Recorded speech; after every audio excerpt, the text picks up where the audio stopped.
everyone! Old School Pokemon here. I'm back again with the PokeFlipz podcast. Joined by my usual co-host, not KetchumAllCollectibles, selling all collectibles, Dan. How are we doing today, Dan? We're doing pretty rough. I mean, the market is crashing. I am paper handing. I am listening to the prevailing advice from all my financial advisors. I don't have one. I always recommend consulting professionals, but see, a very smart individual, I consult my 50 financial professionals on their various YouTube channels, and everyone, red lines everywhere, market's crashing. So I'm panic selling. I have 100,000 booster packs. I'm panic selling immediately. Hit me up in the DMs. I'm panic selling 20,000 packs. Ideally by the end of the day, before it's all zero. So we got BB in here, just here to watch Nick sleep. He's a cute napper. No disagreement in the chat nor here. But yeah, how's everyone doing? Is everyone else panicking like me? Is everyone selling it all? Sell it all, zero by fall? Sounds like that might be coming true. We'll see. I think so. We were very doom and gloom if you listen to YouTube. Everyone seems to be panicking. We are panicked. Yeah. Oh. And I'll say too, we've got the 60 seconds of memes to open the channel, open the podcast aside. I've been saying for 6 months, 7 months now, I've been saying since like spring that I have 100,000 booster packs. And that feels like, in some ways, if you're selling 250,000 packs in a year, that's less than 6 months worth of inventory. So it feels like not a whole lot, but it also feels like a lot. That's a lot of capital inside of those packs. And I've been saying for 6 months, like, I want to get down to 60 or 70,000 packs. Well, the last 6 months happen. And what happens? I wake up. It's October 22nd, yesterday when I posted that Instagram story. I looked at my inventory. I have 100,000 packs still. I'm buying them a little bit slower, but I'm also selling them a little bit slower too. And I just have, I might have some super duper top secret plays. Transparent Dan doesn't spill all. I spill a lot, but I don't spill all. But I want to unlock 10 to 20% of the dollars from that $1 million mountain that is the 100,000 packs I have for live streams. It's too much. It was uncomfortably much 6 months ago, and it's still uncomfortably too much today. So yeah, if you're interested, check out my Instagram stories. I'm paper handing some loose packs that work well for live streams, mystery packs, whatever you're interested in. Or just, I hear Seal doesn't go down. My Pokemon financial advisors simultaneously, I got some telling me everything's crashing, going to zero, and I've got some assuring me that sealed product is deflationary and only goes up. So depending on which ones you listen to, which ones are your financial advisors, perhaps buy into something that cannot go down because the supply only goes down. That is true. That is very true. You've got a point there. You actually mentioned, did you ever check your inventory? Can we do like a live negotiation here for you to take down some of my booster packs for your live? I don't need 10 grand worth of Silver Tempest.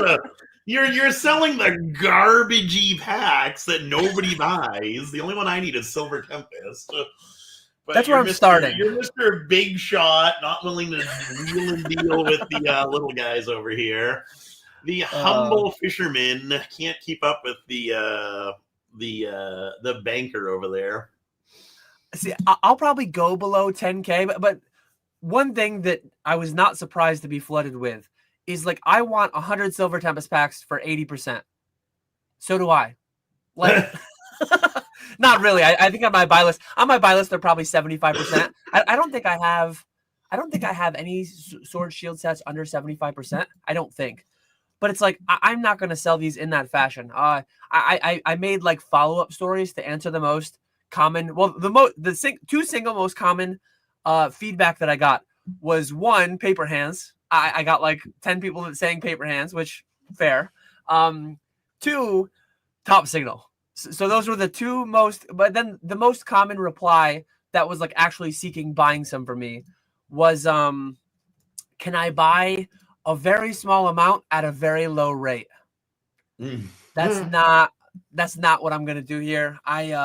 If I needed to, like this is not a liquidation. KetchumAllCollectibles is not insolvent. I promise you. I just, I don't like looking at my spreadsheet, and having said it 6 months ago, 7 months ago, I don't want to have 100,000 packs right now. I'll be doing some videos in the coming weeks. Pack sales have slowed down, but I don't think that's necessarily solely because the market has slowed down. I think there are things going on in the market. There's things going on with the channel. Instant Rips has been a large new avenue that we've been selling on the live stream. So I think I have an interesting video coming up to kind of address all that stuff. But overall, we were talking before we went live, like, how are your pack rips going? Are you selling roughly the same amount of packs, or have you seen it drastically increase or decrease? I think it definitely has slowed down. Like, I don't know, short term, but from like the summer, it definitely has slowed down a little bit. And I think part of it is just because before Thrifty started, I was only doing pack rips 4 days a week, and now we're doing them 7 days a week. So I think that's definitely a big part of it. Is pack rips are spaced out more over the course of a week. But yeah, overall the streams, the pack ripping portion of the streams do go for less time than they used to. Like I remember the end of June, Friday, Saturday night, I would go 4 a.m. to 6 a.m. just ripping packs. It was crazy. Yeah. And nowadays, a real late stream will be like 2 a.m., maybe 2:30. But usually we're done by midnight, 1 a.m. So yeah, it has definitely slowed down a little bit. Inferno has been doing really good for us. Obviously the newest set, Charizard set. But yeah, aside from that, I would say 151's really slowed down now that it's so expensive. Crown Zenith really slowed down. Mega Evolution still doing really good. But yeah, a lot of sets have slowed down. Prismatic even slowing down. I would really say the two biggest are Mega Evolution and Inferno, which makes sense because they're the newest set, latest and greatest. But overall, it definitely has slowed down a bit. Auctions seem to be doing pretty good. Still, really haven't noticed too much of a decline in like auction sales, pricing, stuff like that. So yeah, overall, it's pretty similar, maybe a little bit slower for sure. Yeah, it's funny because like I don't want to spoil the entire video, but I probably will. Like I'm gonna present the data from our live streams. It's objective data. It's like how many packs we sold. It's how many dollars we sold. And I'm gonna come at it from an angle like if I wanted to push a narrative that the market was booming, I have data to support it. I can show certain aspects of the data in a certain light, and like numbers don't lie, but people can spin whatever narrative they want out of them. The same stream, the same numbers, shown a different way, showing slightly different numbers within the same subset. I can paint a market that's like crashing. I can say without further context that like we went from selling 4,000 or 5,000 packs most week to selling 2,000 packs a week right now. And without context that like we've been doing a lot of instant rip streams, without context that we've been trying some other things, it could just paint very different pictures. But yeah, overall, we've been actually seeing, now that the price has gone down some, it's funny because when Prismatic first started dropping, sales were just non-existent. Now that Prismatic has dropped a decent bit, like we've seen, so for the past week, our number one set is Mega Evolution, our number 2 set is Prismatic, our number 3 set is Destined. And I'd say that's been pretty constant over the past month or so. Mega winning by far because it's the brand new set. But Destined and Prismatic kind of being number 2 to them. Crown has fallen off a cliff relative to what it was like the first 6 months of the year. We've sold year to date. We've sold where's the number? 13,000 packs of Crown, but we only sold 400 in October, 600 in September, 200 in August. Like our last big month was July with 3,000 packs. So, but yeah, overall pack ripping is definitely slowed. So that in combination with multiple other things going on, I've talked about this before too, but like a couple of years ago, I was selling 1 million a year. This year, I'm selling many multiples of that. A couple of years ago, my liquidity goal for my bank account, like I used to like to have 50 to 100 grand somewhere in there. I've not really increased my liquidity goal to adjust for like the step up increase that my sales have had. I've kind of gone with like that same. And some days it's like, man, I buy a collection here, I buy a collection there, and it's running on fumes. So I want to take 10, 20% of the money that's sitting in packs, and I just want to have it in cash. I just want to have it in cash, ready to go. Right now, Probstein is not listing anything in eBay. If you go on Probstein, there's a 1-of-1 Probstein bobblehead. That was the only thing listed on Probstein's eBay all like last night. I posted that in Discord in the memes channel. But I've had a lot of people who said like, hey, I was sending out stuff every week to Probstein. And I'm like, I was too. Well, they're offering me 85% Sword, Shield, Scarlet, Violet cases. I'm always buying Sword, Shield, Scarlet, Violet cases at 80, 85%. But like with all this capital I have tied up in packs, it makes it a little bit harder. There's been some that I've had to lower my offer a little bit. There's been some that I've had to decline. It's like, I don't want to be declining those things. I want to be buying those things. So part of that is like, let me liquidate 100, 200 grand in packs, and then I'll be more free to buy things and take advantage of those plays, because it doesn't feel good to turn them down. Like I said, don't go broke on good deals and then miss out on great deals. Like I almost feel like I'm towing the line of potentially missing out on great deals that might come up if I don't sell some packs. So that's where my mind is on the market and all that stuff. I genuinely think a lot of those sets are going to age relatively well from where they're at. But I think the capital that I will get from selling them, I will deploy into things that will do better. Instead of just having them sit at PKs, at Pongas, in my garage, they're just sitting. Like just to give you one of the sets that I put on my story, Scarlet Violet base, I put that I have 4,000 packs available. I have 10,000 packs today of Scarlet Violet base. So of my 100,000 packs, 10,000 packs are Scarlet Violet base. That's 4,000. Brutal. You know how many did I sell the last month? If you had to guess, how many did I sell the last month? I'm gonna like 100. 72. So I have 120 months. I have literally a decade. I have 1 decade worth of Scarlet Violet base. So I acquired way more than I ever should have. I knew it as I was doing it. I liked the idea of keeping my buy list floor at 70%, because I'm like, if I buy them at 70%, worst case, as Ponga said in here, he said, like at some point, I'm not going to take Josh's offering 64%. I would just I would consign with Josh. Shout out to Josh. Sealed Shiz Consignments. Go check him out if you haven't yet. Josh knows this too. He's obviously just memeing here. But like I would consign 2,000 loose packs of Scarlet Violet base with Josh. I'm not going to get 100% of market on it. Like nothing against Josh there. Just like 1,000 loose packs, 2,000 loose packs of Scarlet Violet base. I don't care if it's on Probstein, ZNG Emporium, the Green Shiz. That auction on eBay is not going to get 100% of market. But it'll probably get 85. It'll probably get 80, 85% of market after paying the fees. I'm going to beat the 64% offer. I'm going to beat so there's like some amount of a floor. I'll auction them on Snipe. I'll auction them with Josh. I'll do whatever. If I wanted to, I could have all those packs sold really quickly. If I said 70%, when I posted that last night, if I posted 70%, I think market on everything was 140. Gone. If I said market's 140, I want 70%, I want $98,000. They'd be gone. I would have a wire in my bank account right now. I'm really confident. I'm not 100% confident, but I'm quite confident I would have a wire like in process right now. But yeah, I'm gonna try to get like in the high 80s, low 90s, like depending. I think I've already sold 20 grand ish worth. So Nick, like it doesn't actually have to be 10K minimum. If you want some silver Tevis, let me know. I'll hook you up with whatever you're after on that. But okay. Can I get like 10 packs then? Yeah.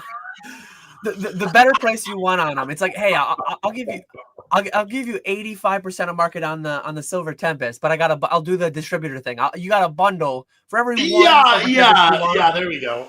You got to buy 10 SV base at 85% to get one. But yeah, it'll be interesting. It's the first time I've sold. I think it's mostly going to be business to business. I don't think I'm going to be selling to many end consumers here, but it's the first time I've sold on Instagram in a while, and boy, do I not miss it. No, I don't know how people sell on Instagram. Some people's entire businesses are on there. Facebook, I shout out to those people. Those are the I don't know how you deal with it. It does not make sense to me. Yeah. Yeah, there's people that have whole businesses just posting Facebook stories, posting Instagram stories. It's wild to me. I don't get it. We got Jake in here. When is Spat coming on the stream? I heard he was the guest today. Replace the guy with the beard. Oh, it's a good thing I shaved. Spat. Have we not had Spat on? We have to have Spat on at some point. We had Spat on. Didn't we? I don't know if we did. I think we might have a long time ago. My memory is terrible. Apparently we haven't. I don't see where we had him on. Spat, hit my DMs. Let me know when you're ready to hop on. We can't shout out Instagram sellers. Instagram sellers all suck. Oh God. No, I wouldn't want to have Spat on today though, because I told Nick this earlier, but I have to leave at like 3:25. We have parent teacher conferences tonight, so like I have a hard end time. We started late, we're ending early. When we get Spat on, if and when we get Spat on, I want to have the full 3-hour overtime session. Ideally, I mean, I don't know. We'll see what happens. I think he's still gainfully employed, but hopefully he will divorce himself from that at some point, and maybe we'll get like the hey, Spat's full time. Maybe we'll get that live on YouTube coming to you soon. We'll see. Man. How's it going, Spat? Nice to see you. Bring him on today. Jake says, I have watched every second of every episode. Spat has not been on. Bring him on today. That's funny. Okay. But yeah, let me see. I want to make sure I didn't miss any other comments. What else can we talk about? Did your Mega Wave 2 come yet? I think mine are both inbound, but they haven't landed yet. Yeah, I'm the same way. Mine's coming tomorrow. Okay, I was gonna say, like, I think the prices have already like crashed. That's part of it too. It's like we knew for months now that Mega Evolution was coming, Wave 1, Wave 2. But and I'm saying this about like YouTubers, PokeTubers. I'm doing it too. I put crash in the title. Like that's just what people do. People get mad at people clickbaiting, but they only click ones where the title's clickbait. It's like you get mad at what works on you. It's kind of ironic. Like people go into a stream to yell at, I can't believe you used this thumbnail. I can't believe. Well, you're in here engaging, so like you're rewarding the behavior that you supposedly don't like. That's why those things work. Then look at the mainstream media. Look at like actual news. It's just unfortunately the world we live in today. But no, Mega Evolution. It's nice to get a nice distro replenishment because the last month we've sold 4,700 packs of Mega Evolution. That's our number one by far. Yeah.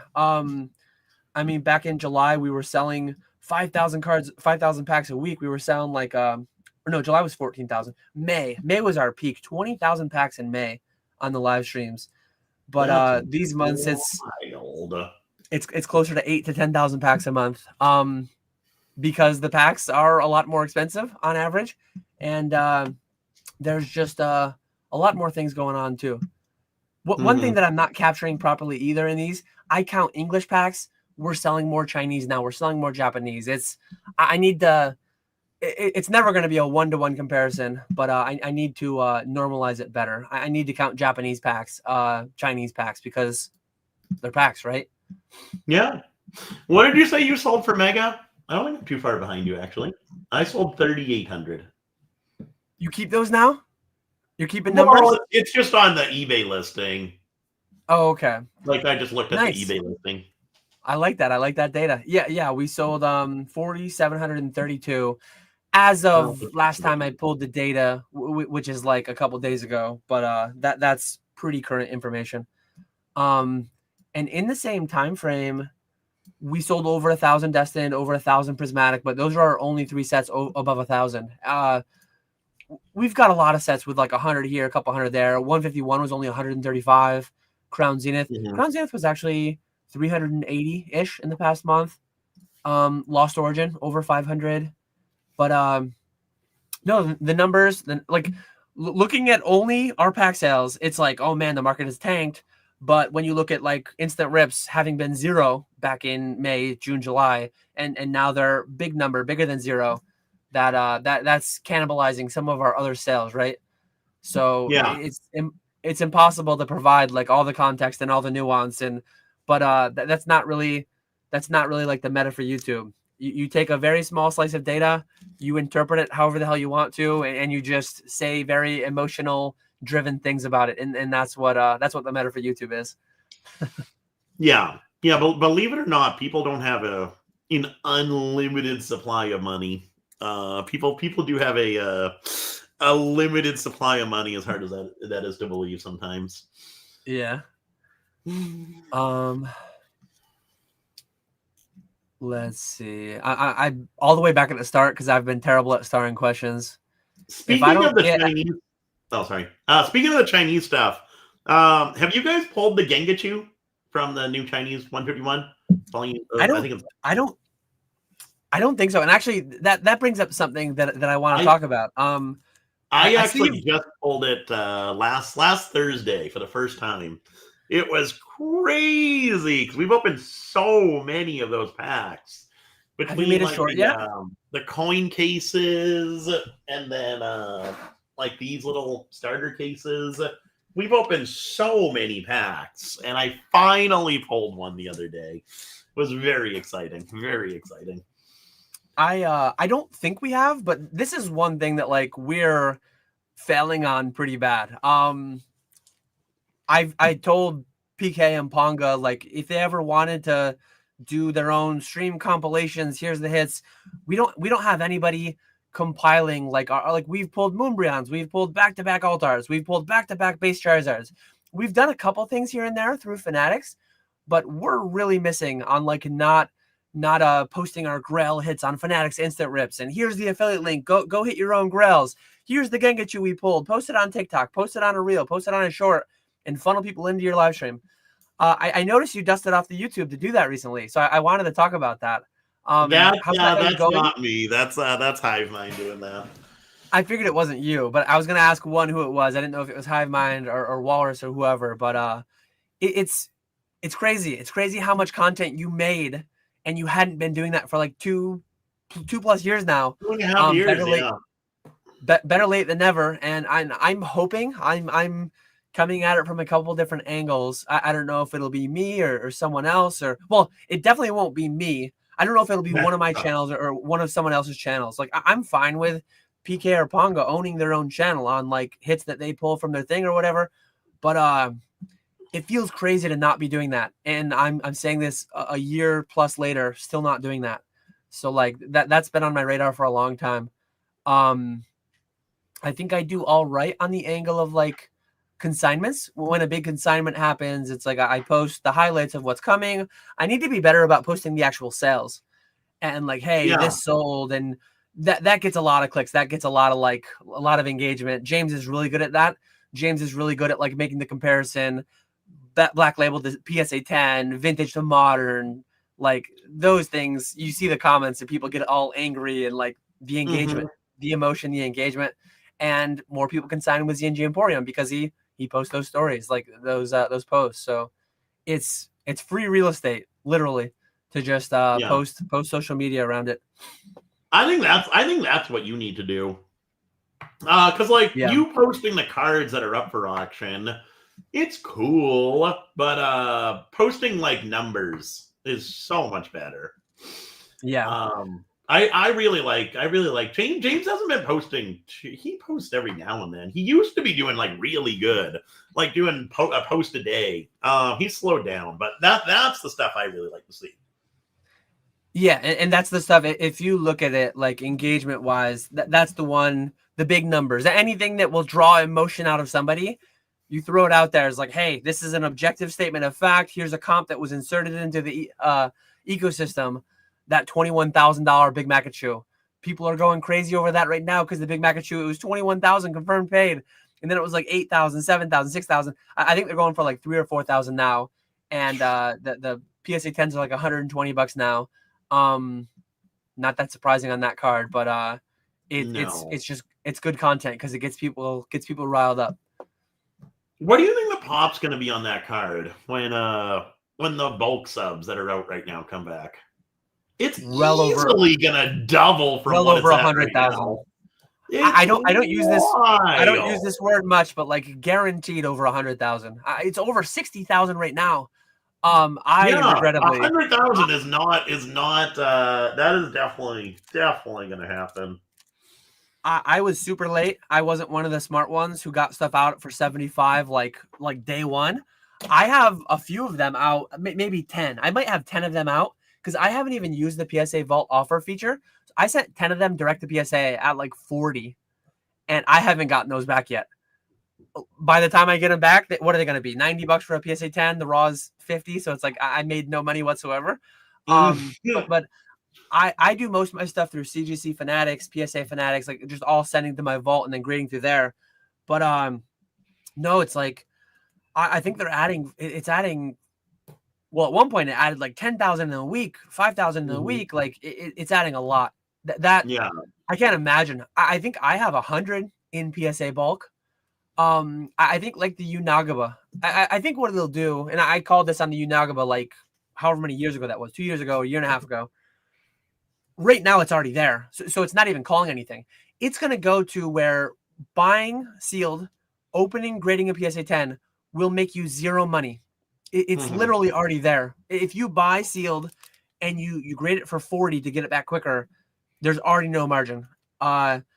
It's going to get slightly worse before it gets better, I think. But like Unagabas were selling the packs. I have a pack in front of me actually too. The packs were 20. PSA grading was 15. You could buy on auction maybe Umbreon was a little bit more expensive, but you could buy most of them on auction for $35 a piece. Yeah. Like literally raw plus grading, sealed plus grading. And McDonald's Pikachu is going to get there too. It's kind of already there. And then as long as the hobby grows or as a reasonable, whatever, I do think it's hard to say because the price is just so much higher out of the gate. It's already where the Unagaba is years later. The Pikachu, the McDonald's Pikachu is there like weeks later. So this is already at the same like per pack price of this. But I think long enough timeline, as long as the hobby grows, which is a big if, unlike what a lot of people think, it'll get too low for a year or two. It'll auction, it'll lose people money, and then like they'll never that card will never. I never say never, but I'm saying never here. That card will never not be available for sale. That will always be available for sale somewhere. But at some point it will relatively dry up a little bit, and like however low the price goes, at some point it'll like 5 years from now it'll just pick up a little bit, and it'll be like reasonable. It'll be reasonably. I don't think it's like gonna go to 0, 100,000. Like a lot more of those just go into a collection, never to see the light of day again, never to go back onto the market again. But no, that card is gonna be widely available forever. Oh yeah, for sure. Until the heat death of the universe.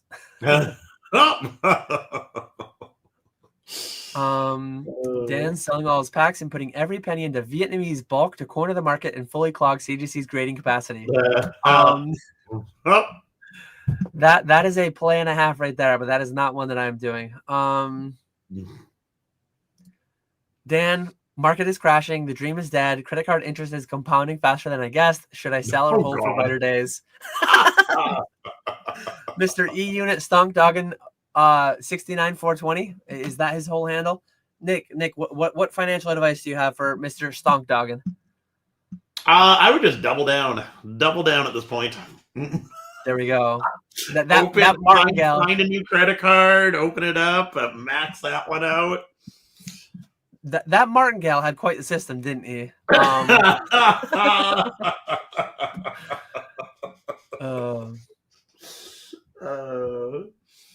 Let's see. I'm trying to see if there's any other comments. I've been terrible at looking at the I'll know it's a crash when I'm ripping $4 crown packs with Ponga again, like the good old days. I don't think $4 Crown Zenith is coming back soon, or ever. But I genuinely do think. I think in the future on Fanatics Live, PK, Ponga, maybe Spat someday, maybe Skya. They're over on eBay Live right now. I think we'll be ripping $4 packs again. It won't be Crown. It won't be SV base. It won't be like all the sets that have already been there. But I could see ripping $5 Destined. I could see ripping $5-6 Prismatic. I think sets that have not yet been under MSRP will get there or closer to there. We always sell for a premium, right? We don't sell for 100% of market. We sell for 100 and something percent of market to get closer to 100% of market after net. But I truly think we'll be selling Destined for $5-6 a pack. I know a lot of people think it's impossible, but like in the time that I've been saying that, Prismatic, especially Prismatic right now is $8.67 a pack. I mean, I heard a lot of people saying it was never going to go under 10, never going to do this, I'm having people sell to me at $6 something a pack, and we're selling it for $8 or $9 a pack. Like that's happened. That happened, and I think it's gonna go further as Phantasmal comes out, as people's dollars get more spread out, as people's money gets more spread out. Next set, best set, all that stuff. Prismatic has another couple of years to be printed. What do you think? I don't agree with you. We're never going to agree on this. Yes, at some point we'll have the latest and greatest modern set be MSRP or sub MSRP. But I don't think we're going to have any set that's currently out. I don't think we're going to have sub MSRP. Look at how much Prismatic has been printed. They've been printing so much of that for so long. And yes, you can buy big lots from botters at $6-7 a pack. But that's not the market price. The market price is still holding strong at almost, what is that, double what MSRP is, maybe a little bit less. I just can't see it. Because at some point they've got to give up and start printing something else. They can't just continue pumping or printing Prismatic forever. I don't know. I just can't see it happening. Even like a Journey Together, probably the worst of the over MSRP sets. That one's getting close to MSRP, but it's still over. It's wild. I just don't see it. $4 pack soon. Calm down. MetaZoo will not double soon. Oh man, that's funny. Yeah, I mean, we've talked about it for months. We'll continue talking about it every other week for months to come, years to come. We'll either see it happen or we won't see it happen. Whatever it is, like we will be here reporting on it. Right? We'll be here talking about it. I look forward to it. I look forward to it. If I'm wrong, we've been over this so many times. It's like I have 100,000 packs. I have a vested interest in this stuff not going down, going up. We'll see what happens at the end of the day. I think I have almost everything starred, so then we should be able to start going through. UAP says allocations seem really good on the Phantasmal UPC though. Did you get all your numbers in yet? I wouldn't say really good. So we talked about this 2 weeks ago. I got 60 of the Terrapagus, if I remember correctly, and then I got my allocation of the Charizard ones, and I'm getting 48 of them, just under 50, 47, 48, one of those numbers. you're getting less Oh yeah, than it's good. I wouldn't say it's really good. Yeah, that's the thing. My memory, I think I tried looking while we were live. I tried looking at my email to find out how many of the Terapagos I got, and I couldn't find it. But I'm getting 72. I'm getting 36 wave 1, 36 wave 2. Oh, I wonder if mine was just wave 1. That'd be nice. I didn't even, let me see. I tried finding it last time we were live, and for some reason I couldn't, and now I just found it instantly. So I see, I see that did I only get 20? I see on November 18th, 2024, which looks like it was released, I only got 20 Terapagos, and I'm getting 72, 36 and 36 of the Charizard. I don't know, maybe I spelled Terapagos wrong last time, but I just spelled it right this time. So I'm getting 3.6 times as many. I don't know if that's representative of other people. Nick just said his number was lower, but maybe that's just wave 1. Yeah. Mine only lists, I don't know how I can see wave 2. Mine only lists one number. But then it also only lists one number for the Phantasmal booster boxes. I don't know. I'll have to see on that. And Terapagos was a year ago. Like, I wouldn't have been able to put in a pre-order for that, because the first thing I thought was like, maybe I just pre-ordered only 20. I haven't pre-ordered through Mad Al in like years. I don't think they allocate me. I don't think I've shorted an allocation at any time in the past couple of years. Like, well, a year ago was so different though. I'd be shocked if I took less than they allocated to me. I just can't remember. Let me see if there's like allocation. Okay. So August 28th, 2024, final reminder, Pokemon TCG Terapagos pre-order is due. I wonder if I can see this in my portal though. Can you see that old of ones? Apparently it was a pre-order and not a yeah, I can't see that old of pre-orders though. Wait, closed ones. No data.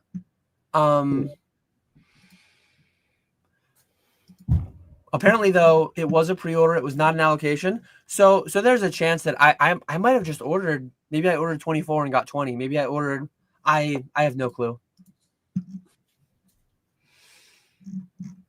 So yeah, again, it's like data. I could create a YouTube video that says I'm getting 4.6 times as many of this as I got of this, like, or 3.6, whatever it was. I'm already forgetting. I could make a video and I could push a narrative like there's so many of these, they're gonna be everywhere. But then context is like I just looked in my email. It wasn't an allocation. It was a pre-order. Maybe I just pre-ordered low. I don't remember. I guess we'll just see what happens when it comes out. Yeah. I'd imagine not all stores max ordered those. Yeah, I probably didn't max order Terapagos. I clearly wasn't even. But Charizard will more likely be. Don't trust anything the man on the left says. He's in cell phone debt up to his neck. I'm assuming you didn't watch my live stream. Cell phone debt when you have Boost Mobile over there. I'm in cell phone debt. This is not an untrue statement. I've had for the past since 2021, I've been in no debt of any kind. No tuition debt, no car, no mortgage, no like good debt. As of 2 weeks ago or 1 week ago, I'm in consumer debt on a cell phone. That's how down bad I am. Why didn't you just buy it? Why don't you buy them outright? So I went to eBay. Usually what I do is every 2 years, I buy a 2-year-old phone. So I had an S21. I had an S21. To buy an S23 was like $350. To buy an S25 would have been like $600, $700. It's the brand new one. For kicks, I go on to Verizon and I just see what offers they have. They offered me $800 trade-in on my S21. $800 on a phone that sells for $100 on eBay or $150 on eBay. The reason is because I've never been under contract with them. I've always been just month to month. They're locking me down to a contract, and I increased my plan, which I had to do anyways. So from their angle, they're getting like $20 month, $20 more a month for me for the next 3 years. That's $700 and something right there. But it's like I had to increase my plan anyways because when the kids and I play Pokemon Go, the tether, I never realized it. I've been playing for over a year Pokemon Go with my kids, tethering my phone and internet to theirs, and it's like 600 kilobits per second upload speed maximum. Like I don't know how Pokemon Go functioned. It's wild. It's like dial-up speed from 20 years ago. It's insane how bad the speed was. So now that I went up a plan, I went from 5G to 5G wideband, and they went from like 2000 AOL dial-up speed to they have like 5G tethering speed now. So we've been playing Pokemon Go in the past week. It's like night and day. I just thought, I don't know. I don't know how I thought it was so bad. I thought it was our service. I thought we just live in it. No, they were on dial-up tethering. So we fixed that. But the annoying thing is they would only give me $800 credit for my S21 if I finance this phone. If I pay this phone off early, if I go into my Verizon and I pay $50 to pay off the balance of this phone, they take away the $800 credit. They turn the $800 credit into a $50 credit. And it cost me $750 more for the phone. So I have to finance this phone for $166 a month for the next 36 months. Otherwise, they charge me $750 more for the phone. That makes zero sense. It makes a lot of sense because it conditions you. It conditions you into like you pay for the phone over time, and then 3 years when the time comes up, they offer me the S28. They say, "Hey Dan, S28." They say, "Hey, 36 equal payments." People don't want to pay $1,000, but you tell them $30 a month. That's easy. $30 a month for 36 months. Well, that's $1,080. You don't want to pay $1,000, but you're fine paying $1,080. That's how they get you. So it's literally it's just conditioning. It's marketing. It's like that's how consumers work. In 3 years, I'm not gonna do that again. It was a one-time deal. I went into a Verizon store and it blew the guy's mind. He's like, this shouldn't be real, but it is. He's like, the only reason they would be offering you this is because you must have never traded in a phone before. You must have never been on contract with us. And I'm like, yes, both those are true. So he's like, they're just baiting you into getting on a contract. They're baiting you into getting a newer phone. They hope that I get addicted to the new phone and then I never look back. Which if people buy my 100,000 packs, maybe I'll just be on a new phone every 3 years moving ahead. I don't know. I feel like I could swing it, but we'll see what happens. But it's true. Krabby's statement is true. I can no longer say I'm debt free for the next 3 years. I'm locked in with Verizon. He followed up too. 20 minutes later, Dan is actually selling all those packs to get out of his crippling cell phone debt. Kiki wants to know, are we dooming? We're dooming, we're glooming, and we're booming. All three at once. Give us a ratio, Nick. What percent? So it has to add up to 100. What percent gloom? What percent doom? What percent boom? Give us your percentages. That we're in right now? Or what are we talking about? That's girl math. Right now, Pokemon market. Allocate your percentages. Dooming, booming, glooming. Dooming, booming, gloom. Aren't glooming and dooming the same thing though? They're pretty similar. I'll answer first since you're having. I'm going 95% booming. 3% glooming. Still. We're flatlining. We're flatlining. You think we're not booming?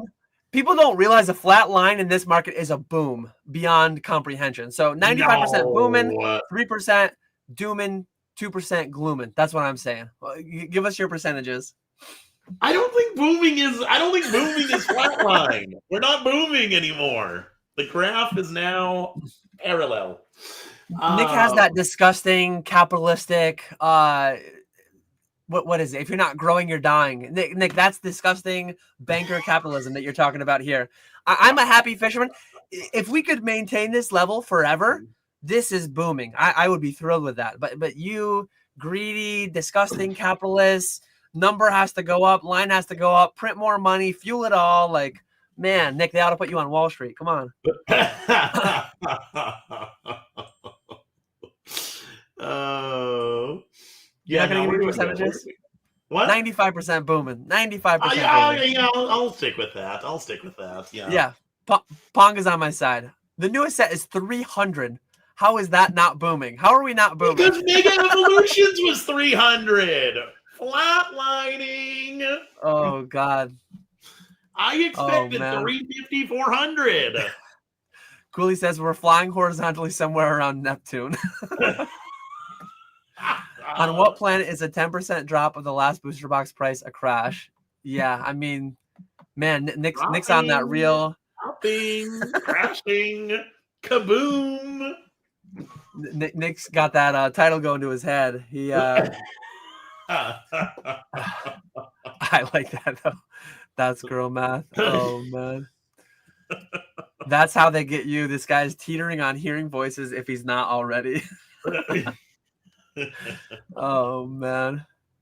I think you answered this, but Spiders wanted to know what's the next show you're vending. Game Changer, November 30th. That's the name of the show. Game Changer. Yeah. Or is that the place? Yeah, no, these past couple, I'm done doing stuff.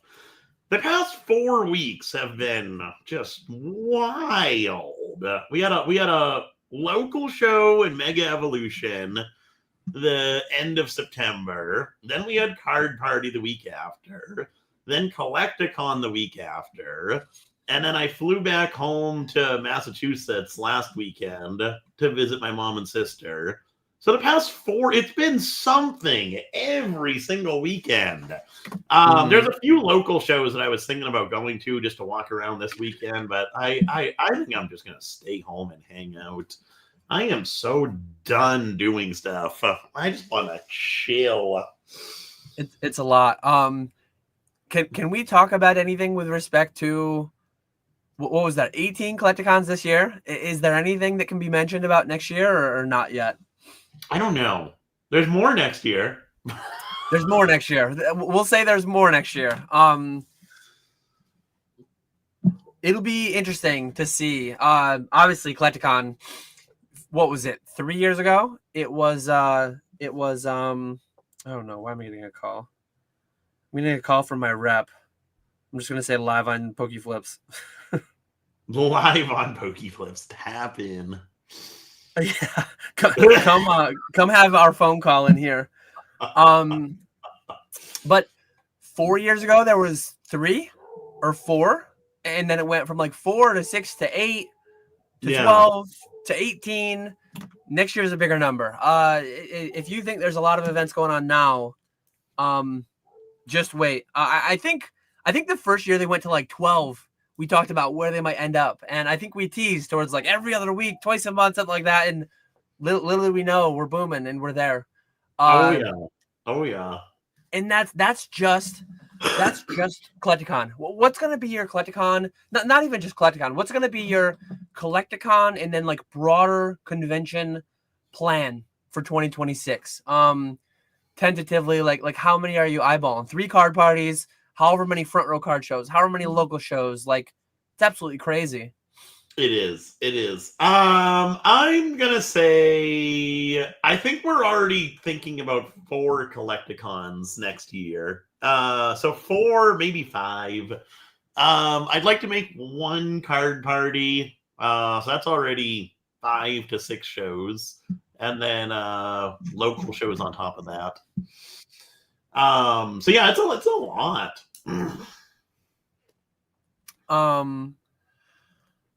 I want to make a conscious effort to try and get to different kinds of event. Like I just went to Card Party Seattle, which was a good time. Overall, I still think I like Collecticon better. But in 2026, like I want to go to a front row card show. I've heard a lot of people talk about them. I think those ones are like exclusively West Coast, like not even just west of the Mississippi. I think those ones are like Washington, Vegas, California, right? I don't think they go east of Vegas, do they? I think they've been in Arizona, maybe, but yeah, no, it's definitely out west.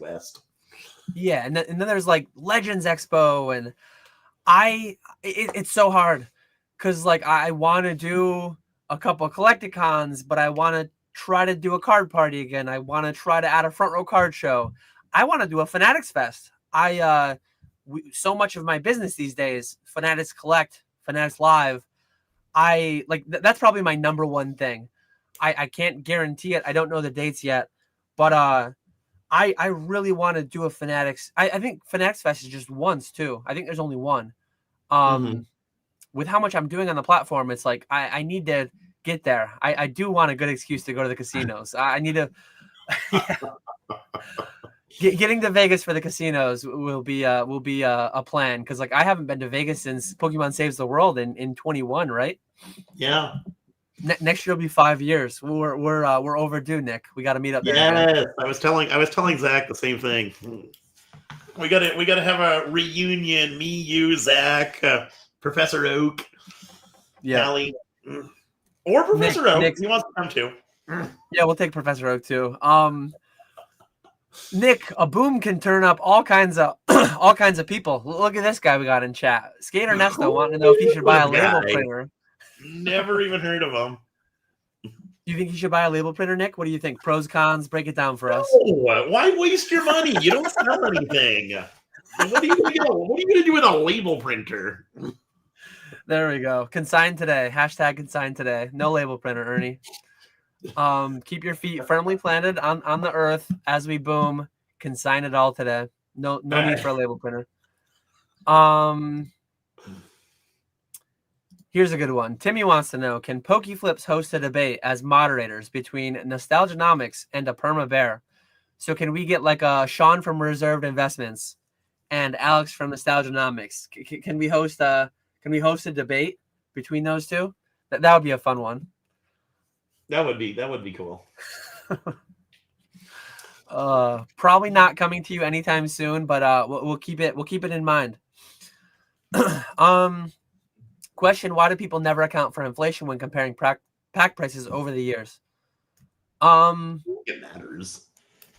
A lot of people don't account for inflation at all. Like relative to how much the price of everything else has increased since 1999, MSRP of a pack only going from like $2.99 to $4.49 or whatever it is now. Like it's not up as much as a lot of things are.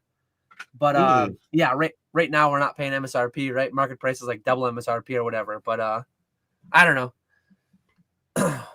There's a lot of things people should do that they don't do. Yeah. No, I don't think inflation plays into much of it, because like you can't say it's because of inflation that packs have doubled the past year. I'm sorry, Ernie. No. I still hate you. Oh man. Here we go. We're booming so hard again. We're talking about NFTs in the blockchain. Do you think Pokemon cards could / will be tokenized on the blockchain in the future if everything starts to become on the blockchain? What do you think, Nick? Sure. I don't know anything about this, so this is all you.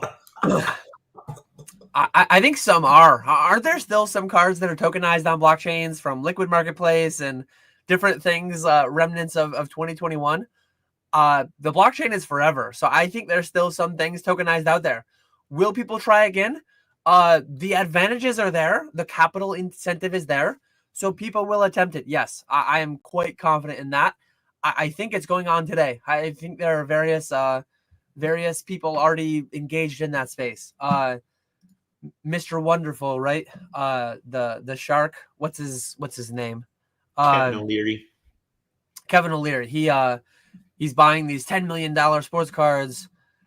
It would not be shocking if some of those were to end up in some kind of a tokenized fund, buy into this and fractional liquidity, rub your elbows with the elites buying into, and that stuff happened a few years ago with art and with all these different kinds of things. I think in collectibles, there's enough layers of fees and frictional losses, and adding all these layers is like not optimal for the end consumer. It is optimal for the one who is packaging those things up and deploying it to the market with just obscene markups, obscene maintenance, and management fees. So I think it's easy enough to just own collectibles outright. I'm very much. I don't get the appeal. Like I don't get why people would ever want to own 1% of some high-end collectible. It doesn't make any sense to me. Yeah, because it's like you still don't own that thing. Okay, you own 1/100,000th of an illustrator, but you don't own an illustrator. I understand the allure entirely around. Like I proudly own 1/1 millionth, 1/100 millionth of certain companies, of But you're Coca-Cola, making McDonald's. money off That's those. the thing. You're That's not the thing. making Like that. money off of. I'll never understand it. That's exactly what I'm saying. Like those are productive assets. Those are people are going to work on my behalf every day.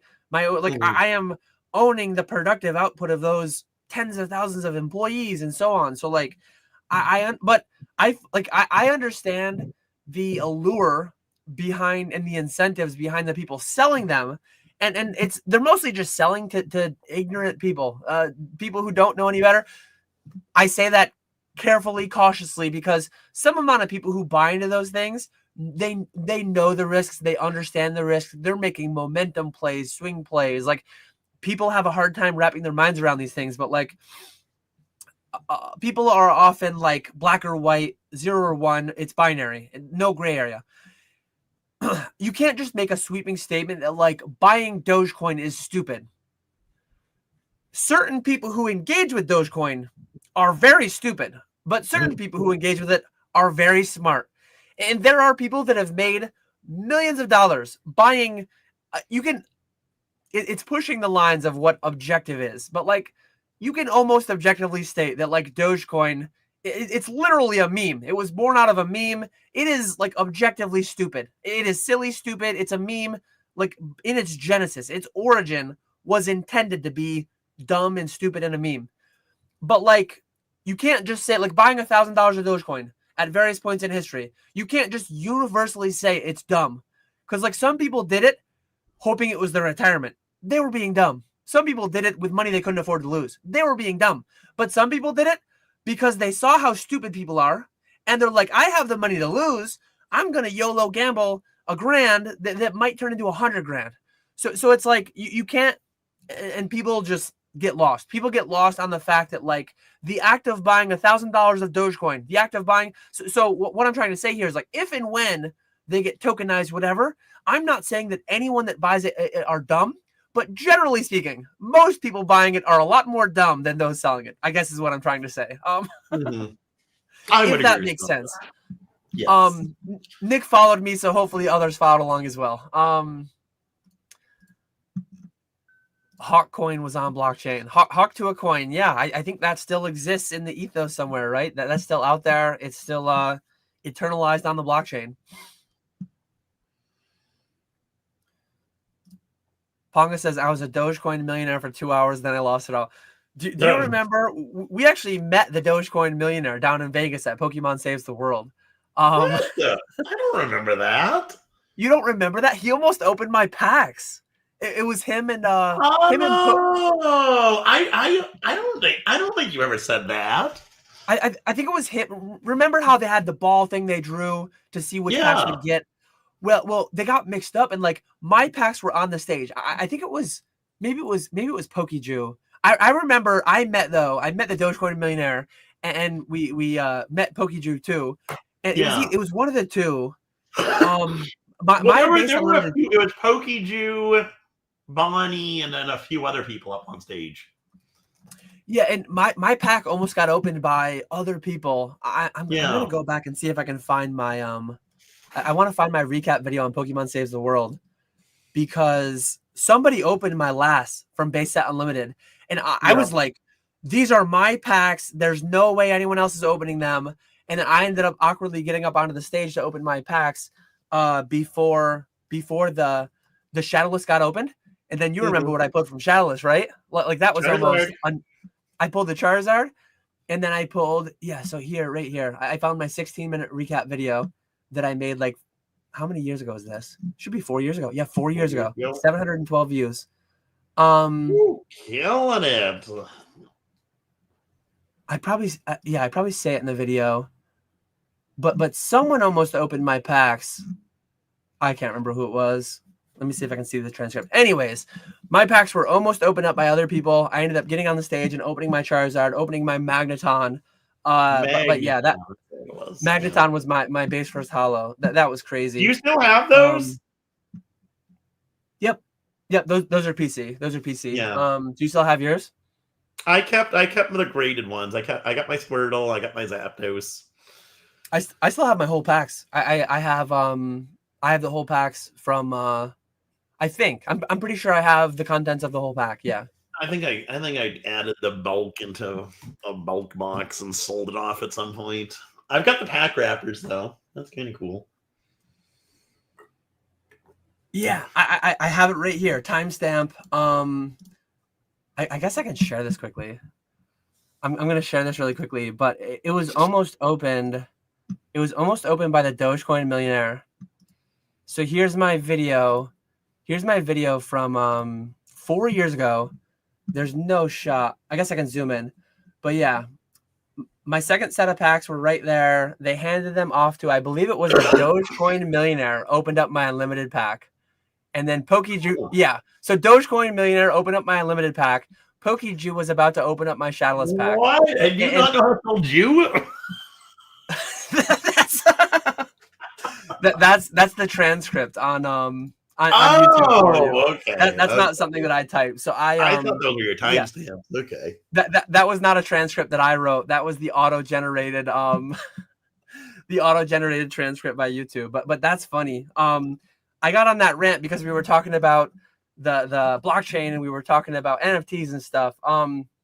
I truly think we will get back there. I think what do they say? History doesn't repeat, but it does rhyme. I think there's still a lot more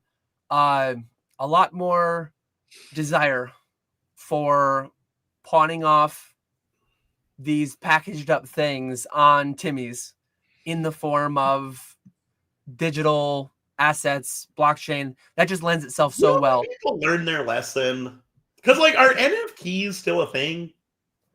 Yeah, I don't know anything about any of this stuff, but I feel like during 2020, 2021, everyone was talking about NFTs, and now you don't hear a single person talking about them.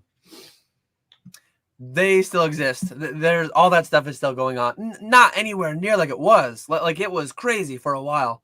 Mm-hmm. But no, all those things still exist. I'm not like super deep into it. But as far as like crypto goes, the amount of new cryptos that have popped up, like the amount the crypto space has advanced in the past 4 years, there's been a lot of new developments. I think. Just say blockchain and sell it to me. I want an OSP NFT.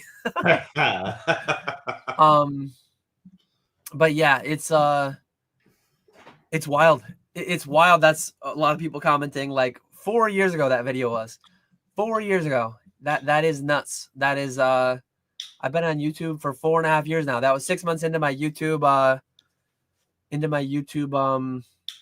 career, I guess. Dan's holding out for fractional shares of digital Steins. Oh man, I don't think the average consumer of Steins is very up to date with all the NFT crypto jargon. So I don't think that would be a good market to tokenize. I can't see it. I can't see it with how old the people in the Stein market are. Frank wants to be able to pick. So like, I don't want to just buy 1/100,000th of an illustrator. I want to buy 1/100,000th of an illustrator, but I want to buy a specific part, and I don't want to be neighbors with Nick. I don't want to be neighbors with Nick's ownership share. I want to have an ownership stake in an illustrator, like in a good part of town. I want to be somewhere around the paintbrush. Good part of town. I want to be somewhere around the paintbrush, and I want to be at least like 5 zip codes away from wherever Nick's ownership is. So that's the next level. That's the next level. First, you tokenize, and you make everyone think, oh, they're all fungible, they're equal parts. Then you add the layer of like grading. You give them a certain digital portion of the real estate on that card. Oh, you're the bottom left corner. You're the white dot. You're the damage on the card on the PSA 9 illustrator. Well, I'm the tip of the paintbrush. I'm Pikachu's nose. Like mine's more valuable. Now each fraction is worth $1, but my fraction is worth 10 your fraction's worth a penny. Like that's where the next level comes in. That we need more of that in the hobby, honestly. Sounds it. It sounds it. Those are PC, Dan. Who's the jerk in the red hoodie? No idea. No idea. Some random dude. Here we go. Timmy wants to know, what are the 10 commandments of PokeFlipz? Walrus gave us one of them. Don't grade with tag. I don't know what those would be. I forget what we had like 5 of them last week or 2 weeks ago. I forget what they were. They were actually pretty good. I don't even remember that. Was I sleeping for that portion? Maybe I do. I don't know. Well, you might have been, because it was Josh's podcast with 2 people. Oh, yeah. Oh, that's funny. Let's see. RDO wants to know, at what price point does the Pokemon buyer pool shrink dramatically? Is there a price point for any card product that you believe it's better to sell now, even if it will go up due to liquidity? I don't know. There are arguments to be made. Like what right now, PSA 10 base first is going through a moment. It's doing big things. Relative to some of what's gone on in like more modern things, I think it's like reasonable. Like would I rather own 50K in a PSA 10 base first, a few hollows, or like however many gray felt hats that gives me? I would definitely pick the base first. But Pokemon in 20 years could be like sports. Like your PSA 10 base first Charizard could be $1 million card. I don't know that it will be. I think 2020, 2021, there were people like guaranteeing it was only a matter of time, and get with enough time, maybe they'll be proven right? But yeah, I just don't know. I think a lot of people get really like, they look for these rules of thumb. Like, oh, once a box goes above 1,000, it really slows down, and having 10 of $100 box is always going to be a $1,000 box. And then you have Team Up do what it just did recently, and Phantom Forces, and you have things like being proven wrong on that front from time to time. A lot of people try to attribute these rules of thumb, and they just have no idea what they're talking about. And I would just be guessing. I would just be guessing if I answered this question. So I think whether or not you should sell is so much more dependent on your situation, your objective known situation. What can you do with the capital that comes from it? What can you do with the money that you would get from that transaction? Whereas like thinking a year out, 5 years out, 10 years out, that's so much more hypothetical. That's so much more like you have to attribute certain percentages to it. Could be flat, could go up, could go down. And the layers of uncertainty is just like, I think you should guide yourself more on like the known than the unknown. And I say that as somebody like, I have a certain amount set back that like, yeah, I have a decent percent of my net worth just tied up that I'm not going to touch for 5 years. Am I afraid that my Evolving Skies is 2,500? And I'm not afraid that it can't go to 10, because like it's not Team Up, it's not Phantom Forces, but it's better in some ways, it's worse in some ways, and those are $10,000 boxes. So yeah, I don't know. I'm just winging it. We're all just kind of winging it. Some people just pretend like they're not winging it as much as they are. They will just talk out of their ass, pretend like they know what they're talking about, and they'll end up being right sometimes. So they're the Nostradamuses. What do you think, Nick? Yeah, I don't know. I think there's a price point for everyone. Obviously, like I don't know high-end stuff, because what I sell is sub $100 for the most part. So like I think there's a huge buyer pool for cheap stuff, but then you look at like any auction houses, James, Kanto Shark, Pallet Town, and Crystal Pokemon, and a lot of what they do is like high-end stuff, and they seem to be doing just fine selling $1,000, $10,000 cards. So there seems to be a buyer pool for everything. So yeah, I would say similar to you. I'm on board with this one. This is one of the 10 commandments. Thou shalt wear cargo shorts to your nearest convention, because yes. You got your battery pack, you got the cash from that last deal, you got some cards that you just got out of a booster pack that you just ripped. Like all those pockets, you need them.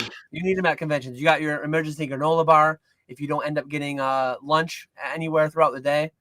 So very bullish on cargo shorts, especially at conventions, but also in general. Not conventions, they're just comfy. No, I know they are the optimal wear for sure. Yeah. For any. And can we also mention we are person. now in the greatest time of year where it is hoodie and shorts weather. This is the best time of year. I absolutely love this time of year. I'm not a hoodie guy. I'm a zip up guy. I don't know. No. I have hoodies. I just don't wear them. I've never been a huge fan. Back in college, I had a couple hoodies that I got some mileage out of.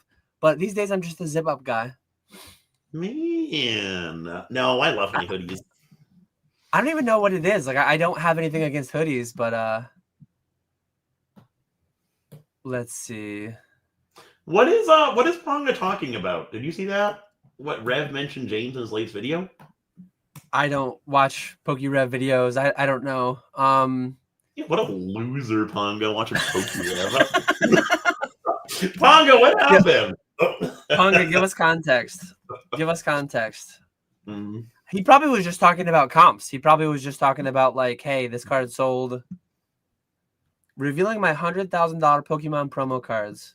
He probably just talked about a recent sale. I'm gonna look at the transcript right now and see if I can find. Let's see if I don't know if he calls him James or if he calls him ZNG. So he doesn't call him James. He was showing off promos and he mentioned the sales from James on PSA 10s. Oh, that's kind of cool. I mean, PokeRev, like I think there's a lot of people that don't realize like PokeRev's, and I'm not saying this is Ponga. I think there's a lot of people that don't know PokeRev's background. 10 years ago, he was on Pokemon Revolution cards on eBay. He was grinding, he was hustling, he was doing the same thing I was doing, just at 10 times the scale. He was breaking and grading entire jungle boxes, fossil boxes. Like he knows the market. He's very content side now slanted, obviously. But he has a history like being deep in the eBay flipping game market. He knows James from 10, 11 years ago on E4. So yeah, not surprising whatsoever. I'd be shocked. I'd be shocked if he had not been mentioned. PokeRev has probably mentioned James 10 times a year each of the last 5 years, if not more than that. Like it would actually blow my mind if he hadn't been mentioned before on his channel. Because like PokeRev talks about prices. I don't know. Yeah. More starred comments coming in. So I did that one. How do you think PSA launching its own marketplace similar to eBay would affect the market? It's being worked on currently. Don't ask how I know. LOL. Would be interesting compared to partnering. It'll fragment it more. It'll like Fanatics is there, eBay is there. Snipe is going to be there soon.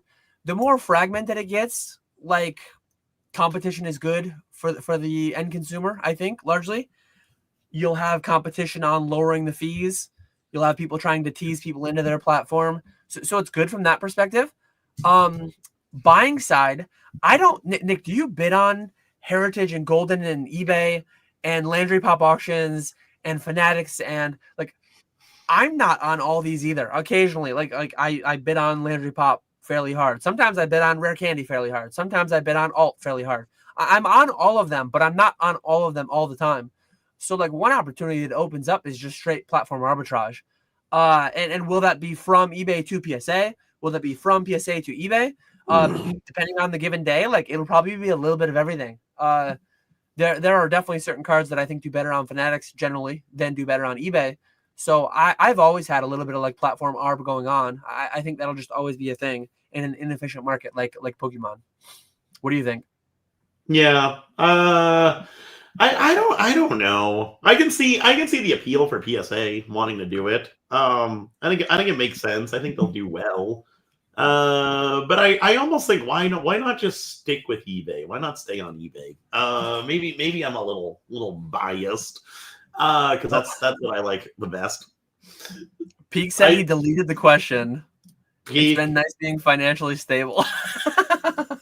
And you thought your all PSA 8 returns were bad, Peak. Now you're gonna be getting 6 returns. Just know that I had no knowledge whatsoever of the question that I just read that came on my screen. That genuinely is. I'm not even memeing. That would be news to me if that was the case. So any and all litigation target towards your favorite neighborhood Nigel Thornberry themed Pikachu. Sorry, Peak. It wouldn't be surprising. It's like all the years that PWCC was on eBay, it's in the back of your mind. Like it's got to be in the back of their mind once you operate at that scale. Probstein for decades. Some point in the back of his mind, like he's done the math on it. You're big, like DC Sports has probably done the math. The thought has crossed their mind of like, we're doing all this on eBay. What if we did it on our own? Probstein is going for that now. PWCC was pushed into doing that earlier than they had intended to back in the day. So it wouldn't be surprising to hear about it. But yeah, we'll see if it actually happens. Shout out to Gemray. Gemray actually put out some interesting information recently. They showed, like, did you see that month by month how much each of the biggest sellers have sold on eBay? And it showed ZNG, it showed DC Sports, it showed it was pretty cool. I'll see if I can find it and share it. Where was James? I'm guessing James has to be top 5. I'm gonna say number 4. So shout out to Gemrate because they are the genesis of the information. But I saw it on Neo Card, so I'm gonna search his YouTube, and I'm going to show a little. Oh yeah, that's a big one. Is it just TCGs or is it sports too? It's everything. Oh, it's everything. I think maybe not. So share. I'm gonna share. So shout out to Neo. Shout out to Gemrate. So PSA in January had already surpassed what Probstein did that month, and then only up down a little bit in April or whatever that is, and then up from there. ZNG is the blue line, so ZNG has been up, down a little bit. His August was crazy. James's August was apparently over 7 million according to this, and then in September was like over 4 million, still 4.7 million. But yeah, so there's PSA, Probstein, DC Sports, ZNG.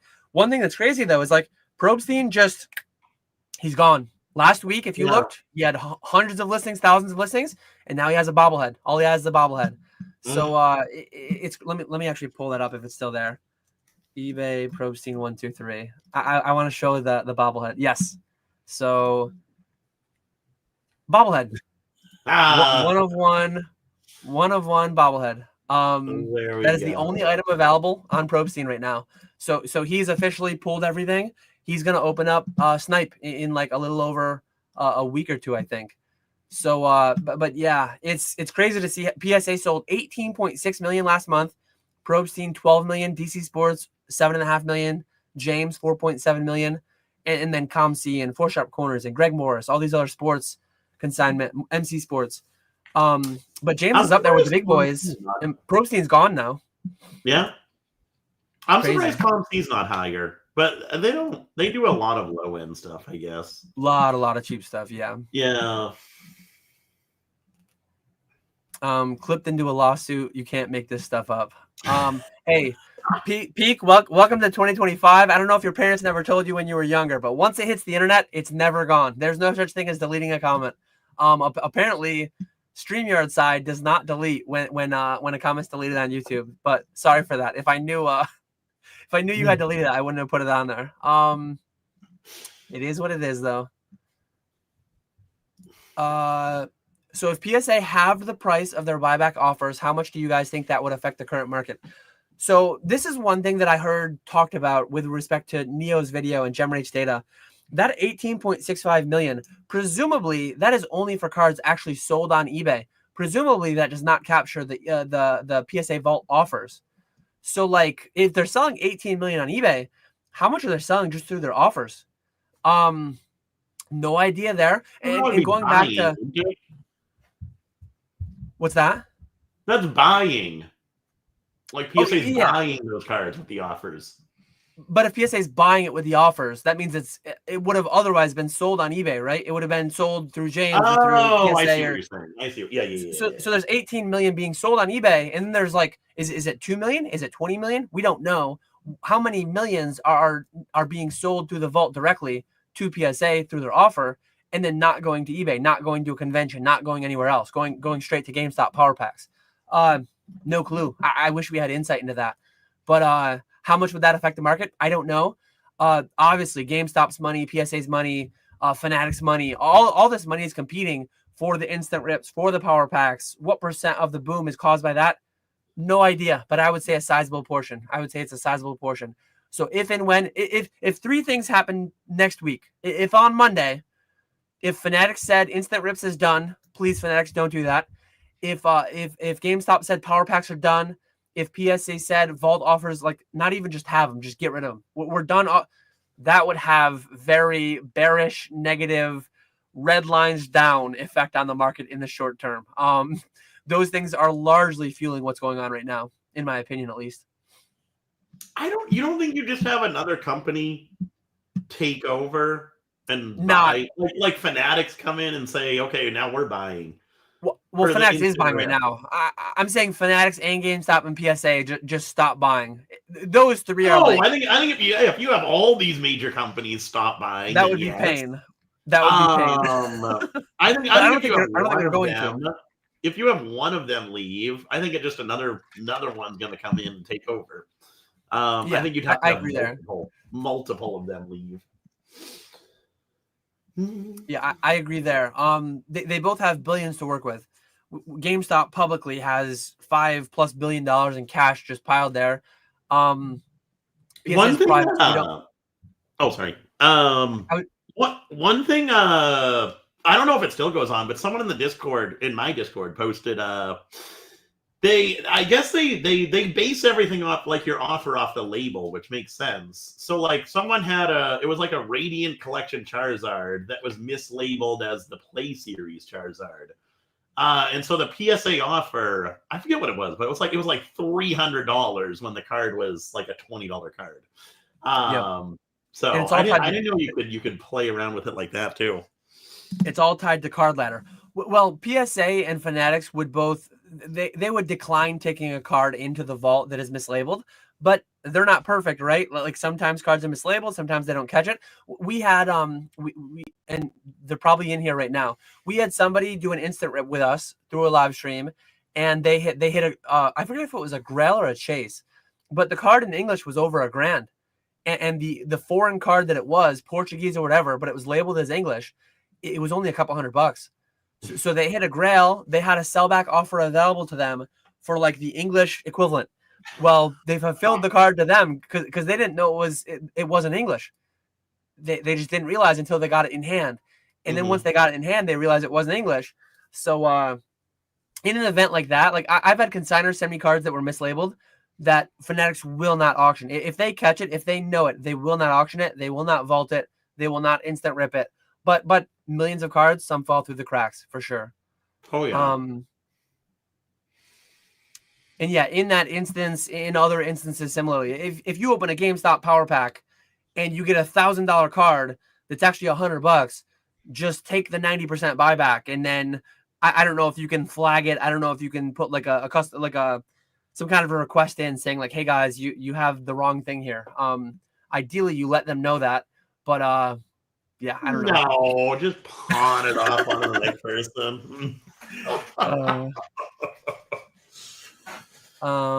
Yeah, the buybacks vary, as with everything. They're tied to card ladder values, and like every other service, all card ladder, Pokemon price used to be one, Pokedata, they're all fallible. None of them are perfect.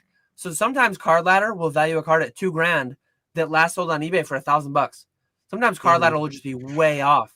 So there's arbitrage just in that. There's arbitrage like on one platform between card ladder prices and actual prices, and it's just it's crazy. Let's see. Peak, am I allowed to put this one up? Peak, did you delete this one? I can't tell. I don't see any messages at the bottom where he deleted this one. How many do each of you think of the other when you see big success on platforms you're both on? Have you ever put in more effort because of the other person's actions? I'm not like, I was gonna say I'm not a super competitive person, but like you play me in Mario Kart especially if there's IPAs involved. You play me in Super Smash Brothers. I'm very competitive at times in certain things, but like I'm not super competitive when it comes to like business. I like to see people doing well. I like to see people surpass my gross numbers, my net numbers. Like I want to see friends and associates and whatever in the hobby. I want to see people do well. So I don't oh man, Nick's gonna pass me, this person's gonna pass me. Like I better stay out ahead. If I were competitive with my YouTube channels between PokeFlipz and between my own, it would be pretty dark if I took it to heart when people cross my subscriber threshold or my view threshold. I probably would not be making videos today still if I was super uber competitive in that space. But I would say what I'm doing, effort level, all that stuff is like entirely based on my own goals, my own drive, my own ambitions, all that stuff. I don't really externalize a lot of that. Oh, I do. Not as much anymore. I was depressed last night when Spat was beating me with his viewership. I was ready to just give Shout up. out to KetchumAllCollectibles on eBay Live. eBay Live. I'm done. Doesn't matter anymore. No, I would say a little bit. A lot more so years ago. But yeah, no, not as much anymore. But yeah, no, I still like I'll still look at when I'm streaming, I'll still look at who's the top like 3 sellers in TCG on eBay Live at the time. And last night it was me, Spat, and Weedle. Spat was ahead for a bit, and then I got ahead, and then Weedle got ahead. So I do pay attention to it, and I like to try and stay in that top 3 at least. Bullish on Spat. Invest now. Yes. Yes. I'm terrible with stuff like that. Like I should pay more attention than I do, but as long as the numbers coming in are reasonable, I don't really. I don't know. I think it's good to keep track of that stuff, and kind of gives me more drive to keep like competitive, I guess. Like keep improving things to stay competitive. I don't know. I don't focus on it a ton. I think there's healthy ways to do it and unhealthy ways to do it. But that's I think people understand. Why can I only find a couple articles about Probstein moving off of eBay on Google, but not the actual Newsnight website? This part is what blows my mind. So as of today, there's no listings on eBay Probstein except for one of them, Bobblehead. You can't register for Snipe. I think that is a huge dropped ball. I think for the past month, Probstein should have been putting business cards in every package he sent out. He should have been doing mass emails. He should have been doing like mass Instagram, paid ads, all this stuff. He should have people registering for Snipe right now. And but it's not. It's mind-blowing the way that he did the breakup. It's not up currently. The back end exists. You need to like log into it. So you can go to snipe.com. He sent me the link in an email. If you go to it, it says username and password. So the website exists. It's built out, but it's private. It's login only. Clearly he and his employees and whoever else have sign-ins to use it now, but we don't. And you can't even register. It's not even like add your email. I can't believe it's not a landing page. Add your email to be notified when this goes live. Add your email to be notified when you can register. I'm not like a super tech savvy, good marketing guy, but like this feels like a big marketing ball drop here that right now eBay is done and Snipe is not alive. Like you are just bleeding people to DC, to Fanatics, to James, to whoever. Feels crazy. Yeah. I'm not like a savant in the marketing department space, but this feels like a very objectively dropped ball. We'll see what happens. They start in like early November. Let me double check my email. Probstein Snipe. Last day to post on eBay will be Friday, October 17th. Snipe.com, a new marketplace that launches on November 3rd. So add it to your calendars, folks. I'm actually gonna add it to my calendar just so that I don't forget. I'm gonna send him some stuff. I'm going to send him some stuff. I'm going to be a guinea pig on the selling side. I'm going to be a guinea pig on the buying side. I'm interested to see what it does. It'll be interesting. Ancient Mew, we talked about our allocations earlier. I'm getting 72 Charizard UPCs. Nick shared what he's getting too, but yeah, we had a little bit more conversation about that a while back.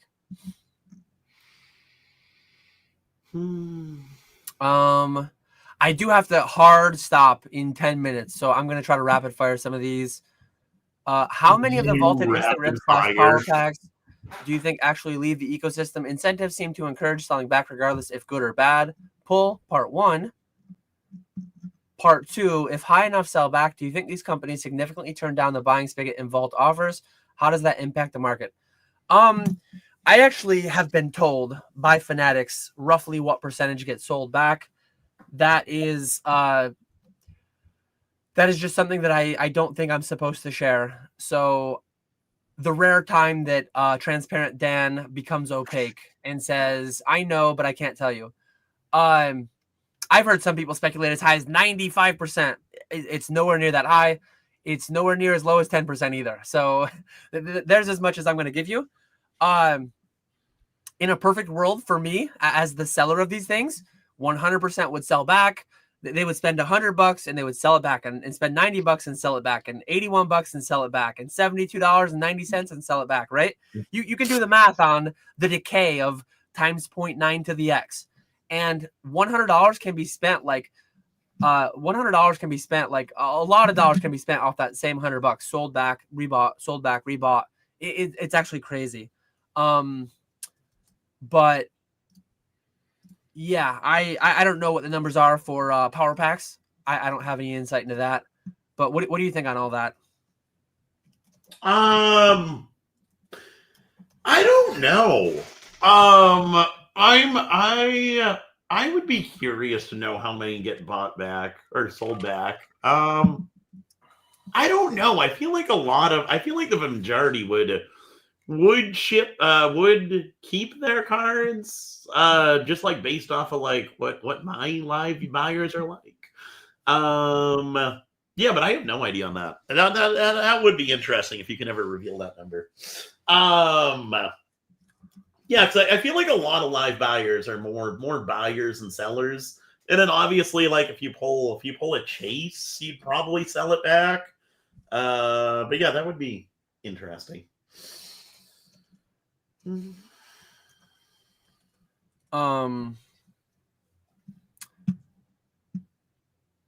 Is instant rips only accessible through live streamers? Yes, only through lives. We've been selling them out, and then it goes a couple days, and then we get new ones, and then we go till we sell out again. Do either of you foresee expanding the brand to be at every CollectCon eventually? Never. I am the guy that says never say never, but like never. 18 of them this year, more of them next year. Way beyond fisherman, way beyond enough that is well in the more category that I will never see. Yeah, no, it won't happen. It won't happen. That would be a full-time operation, just deploying the people to that many parts of the country, that many times in a year. That would be insane. Yeah. But no, I will say, Quilly, given what the numbers are, Fanatics is constantly buying. They are constantly buying, and they cannot keep enough. Yeah. No, I specifically, enough is in my vocabulary. I am very near to enough. Fat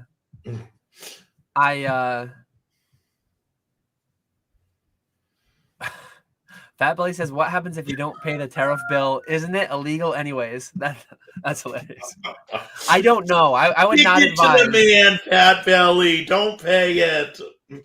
I would not advise not paying your taxes, because tariffs are just taxes, despite what might be said by people, at the risk of getting political. But yeah, I think they've been deemed illegal, and maybe in a couple months, like some of these will roll back. Like I truly don't know. All I know is back in elementary school, we learned the food pyramid. We learned what was it called? The balance of powers. That's not what it was called. the judicial and all the different branches of government and the balance of powers and all that stuff. What does this have to do with the food pyramid? I was talking about things that we learned in school that turned out to not be okay. true 30 years later. Okay. What term am I looking for? The three branches of government, like the what's the term I'm looking for? The balance of I don't know. No idea. There's some term. Checks and balances. The checks and balances. Oh. Like the food pyramid, the checks and balances apparently were just a myth. They don't exist. Yes, Herblore was here late after I caught it. But anyways, let me do you play any games, Nick? I play Old School RuneScape is the only game that I play, and I haven't played in months. I haven't played a video game in years. Now GTA 6. I was gonna say GTA 6 be the was one out, right? for me. That's gonna be the one for me. Whenever that comes out. But no, I haven't. I've got a PlayStation. I haven't turned it on since I moved here. Hivemind was playing it when he came to visit. But aside from that, no. I in fact rode on a full-length school bus. Oh man. This indeed has been a weird one. I think we're gonna call it there because like I have to go. I have to go see how my kids have been behaving in school. It is parent-teacher conference night, and I have back-to-back parent-teacher conferences, and then my wife has hers. Agreed. Pokey says enough is the most underrated term in the hobby. Not even just the hobby, in life. Many people it is only more. Like earlier when I was giving Nick crap for being a greedy capitalist monster that only knows more. Calling this market not a booming market. That is this market is enough. This market is enough. Cursive. With that though, we're gonna call it there. It was a fun one as always. Thank you, Nick. Thank you, chat, everyone for being here. Anything in closing, Nick? Definitely. I'll say my part in closing first. Go check out KetchumAllCollectibles, specifically Spat on eBay Live. Make sure his numbers are higher than Nick, so that Nick will know that he's not enough. So that he will know that he needs to do more to keep up as he's being passed. Okay. Yeah, come check me out on eBay Live. Me and Thrifty, I guess. I'll include Thrifty too. Spat's where it's at. Spat's where it's at. It rhymes. Come on. Spat's where it's at. No, thanks everyone for hanging out. We'll be back in 2 weeks. We will catch you all later.